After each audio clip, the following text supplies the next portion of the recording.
Good evening, everyone, and welcome to our showing of A Cry in the Dark from 1988, the first selection in our Forest Film Festival miniseries, Marvelous Meryl Movies, celebrating the work of Meryl Streep. Since making her first feature film, Julia, in 1977, Streep has gone on to make more than 50 feature films, received 21 Oscar nominations, winning 3, received 32 Golden Globe nominations, winning 8, earned 2 BAFTA Awards, 2 Screen Actors Guild Awards, 2 Emmys, and 6 Grammys. She's particularly known for her brilliant portrayals of women beset by extraordinary challenges, her flexibility in adapting to diverse characters, and for assuming accents from all over the globe, from Australia to the Bronx.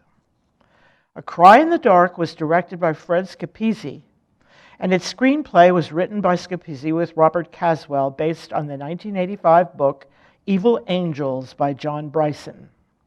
The movie starred Meryl Streep as Lindy Chamberlain and Sam Neill as her husband Michael Chamberlain, and is based on the true story of a young Australian mother who in August 1980 claimed her infant daughter was stolen and killed by an Australian wild dog known as a dingo, while she and her family were on a camping trip to the well-known Australian tourist site Ayers Rock.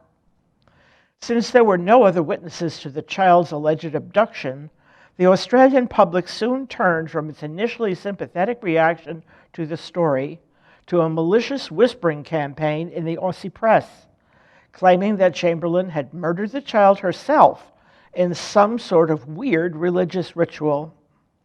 The hubbub soon led to an infamous trial, in which Chamberlain was convicted of her daughter's murder, and her husband was convicted as an accomplice to her crime. Her case was so notorious worldwide that CBS covered her trial in the U.S. on its long-running investigative journalism program, 60 Minutes. Streep's Oscar-nominated performance helped the audience understand Chamberlain, who was publicly perceived as cold, bitter, and uncaring about her baby's disappearance. The issue of the Chamberlains' religion, they were both devout Seventh-day Adventists, contributed to their unpopularity because Adventism was rare and much misunderstood in Australia in the 1980s. This enhanced the perception that Lindy had sacrificed her child, a concept that's actually unthinkable in terms of Adventist beliefs. But the Chamberlains were seen as religious, emotional, and social outsiders, and the law and the press pursued them like a pack of dingoes. The film was shot at various locations in Australia, including Ayers Rock, Alice Springs, Darwin, Sydney, Victoria, Mount Isa City, Queensland, and Melbourne. When the movie was released in the US, it received mixed reviews, but universal praise for Streep's performance, which Roger Ebert of the Chicago Sun-Times called risky and masterful. He also wrote that Scapisi had used Australian public opinion like a Greek chorus, cutting away from the film's action periodically to tennis games, saloons, filling stations, and dinner parties to show how the public tried and found Lindy guilty through the court of gossip. Scapisi helped the audience understand the state's solely circumstantial case. Vincent Canby of the New York Times did not like the film, but said it was saved by Streep's stunning performance and that she played Lindy with the kind of virtuosity that redefined the possibilities of screen acting. Canby's take on the film was that it was really about the manner by which justice miscarries. Rita Kingsley in the Washington Post praised Streep for producing yet another perfect accent. Sadly, though the film has an important story to tell about the power of rumor and gossip to distort the truth, it was a commercial flop, and few people saw it.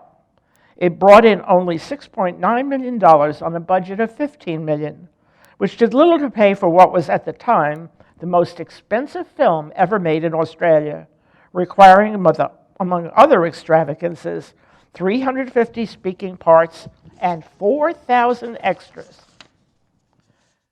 Fun facts about the film. A Cry in the Dark yielded a famous quote, "A dingo took my baby," which was nominated by the American Film Institute for its list of 100 Years, 100 Movie Quotes.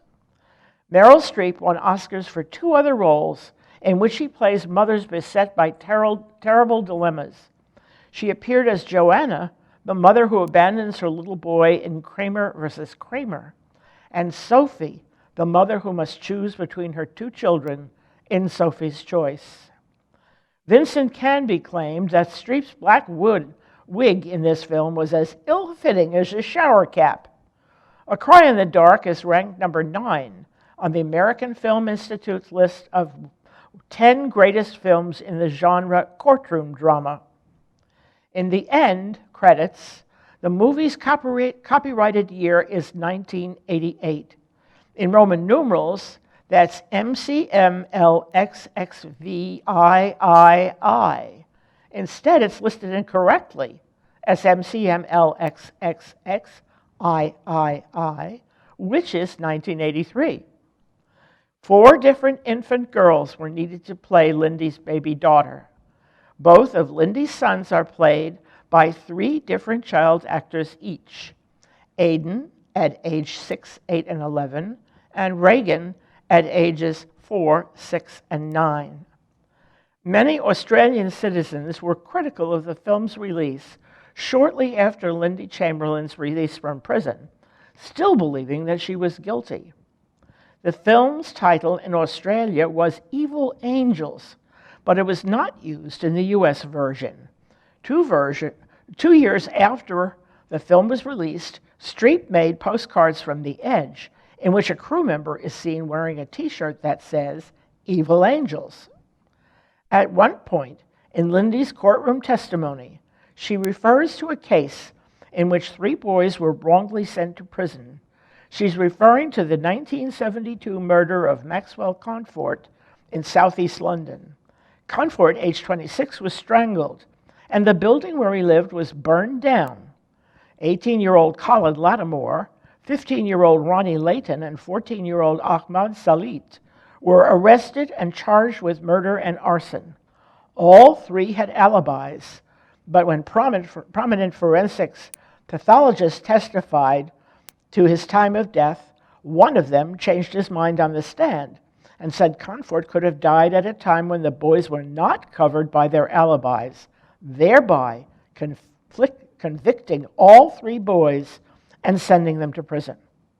Comfort had actually been dead for more than 48 hours before the fire, and the forensic pathologists were proved wrong about the fire speeding up the onset of rigor mortis.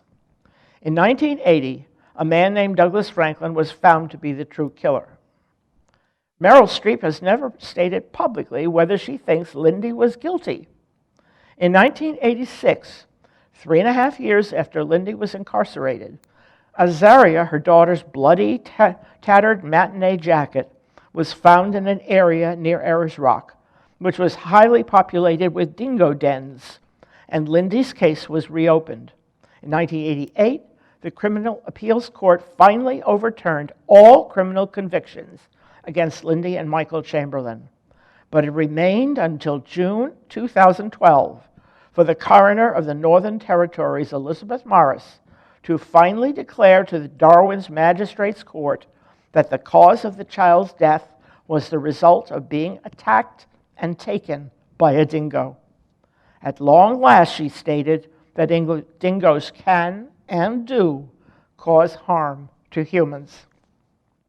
Things to look for: Azaria Chamberlain's matinee jacket, the campground scene at Ayers Rock, where Lindy claims to see a dingo emerging from her family's tent just before Azaria is found missing, Lindy Chamberlain's helmet-styled wig, yet another Streep accent, the montage in which Australian people in the streets offer their views on Lindy's guilt in venues all over their country.